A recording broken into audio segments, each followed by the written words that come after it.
Jirra jirtuu qeerroo kan keessaa fi alaa jiruuf jireenya fi hin tuffatan sila qabsoon teefiniine tarkaanfate miila warra sodaan qawwee ittiin taane jiila kadhugaa falmatee dhiheessu daliila yoo onnee qeerrootti hadiida sibiila sobaaf cuubbuun feenu sammuun nu xaliila dhugarra jiran dhugarratti duuna borus tahee arra qawween nu hookkisee nu mayso kararra bifti teenya takka nun sehin gaararra soba jalayyaanu dhugaadha deeggarra abbaan fedhe dhufee nu mayso kanarra yaadaan dayman dhugin afaan simmi'aayu lubbuu namaa jeesuun aragalfiin tayu dogongorate oofu jirtu gurguddoota keessa waraana nama jeesutu biyya tasgabbeessa coraasaatu nama malee kun bineensa silaa nama tahee namni salaaleessa nurratti raawwatu gocha suukanneessa maqaa kee katamne galmee hijaa keessa haadha jalaa jeesii ijoollee naqi aarii manguddoo hiraarsii baay'ifadhu abaarii akka itti jirtu kuyyoo sii tahe gaarii karayyuu fi fiigii fi cufi qoxaarii rabbi badhaasa keessiifaa kennu jaarii aboona aarsitaa namticha maxaarii wayyaa yaada isaanii yaada nama gowwaa oromoon qawween qabu harki isaa duwwaa ifirraa nun dhorku nuttiin qabu kuwwaa waraana ramadeen bakka jutti dhoowwa jettee lafaa kaate akka yaada keetiin deeggaruu didallolaan itti banaa tokkoo lama jeefnaan gadin bahan manaa hidda bilxiginnaa karayyuu raabsinaa humnaan ukkaamsinee akkasi bulchinaa wacanii dachaanumaan fidan garuu hiriirri isaaniitu arrumaa fi baruu akka nafaa yaada duuba yaada akka malee osoo nu hubatin taa'ee nu madaale namuma inni kas ju'uunsantu kalee tokkummaan ol ka'ee itti kaa'ee gaale meeyoo qawween teessan gamtaa teenya caale haa ifirraa baasuu harfedhe utaale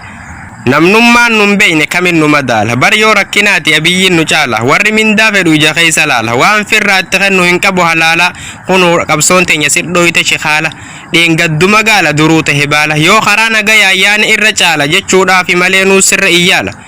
eenyu ka hidhamuun osoo hin hubanne haada biyyee foota bakkatti caccabtu amma geesse boota nagayan argattu atillee maal goota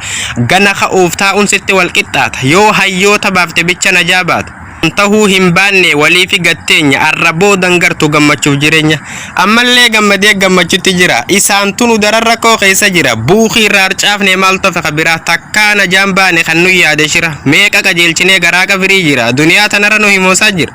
namni nama jeesuu fi hattuu fi faradduu fi sobduun beekee riiban qabu namni nama jeesuu fi hattuu fi faradduu fi sobduun beekee riiban qabu nyaatee dhugee quufee yoo bules agabu takka jireenyi isaa haara galfiin qabu sani wanni bilxiginnaa dhukkubatti tahe mushkilaa isaanii hin fixu lakkaahee namni shira tatumee yoom tasgabbaahee jireenya jiraata haalli isaaf mijaahee saniif shira isaan nuuxaxa rabbi jala akaahee irra hedduun isaanii saniifuu machaa'e waan rabbi murteessin isaaniin barraahee takka galman geessu waan fedhe yoo tahe rabbiin hin hongeessu nama dhugaaf bahe abbaan fedhe soba irratti lakkaahee humaa gochuun tolu osoo ofirraa taa'e tanuma saatiifuu mashaqqaa if kaahee galatoomaa qeerroo galatoomaa qarree qawwee dhabuu keenyaaf nu sehanis darree tokkummaadha qabna ammas nun daffarre hagooggii hurreedhaa ijarratti marre itti dhihaa jirti fuuldurri isaa qarre qabsoon addan cittu hin cittu ammallee hayyoota dadhiifnee rafnu mana galle qabsoo dhiinii nama meeqaa dhigaan gaxutubee aarsaa barbaachisu lubbuu isaatti dhabee ifii wareegamee laateen hunda qabe fiinxaan baasuu qabna nu dhaloonni qube qabsoon qarree teenyaa baay'ee nu boonsite falmiin isin gootan diina maraachite an qarreedha jettee yoo manatti hafte lubbuulee callite qeerroodhaan qixxoofte diina dhagaan dhoyte qeerroon keeysaaf alaa dirqama isaa sirritti gumaachi madda bilxiginnaa bakka meeqaa duuche keeysaa fi alallee likkitti isaan galche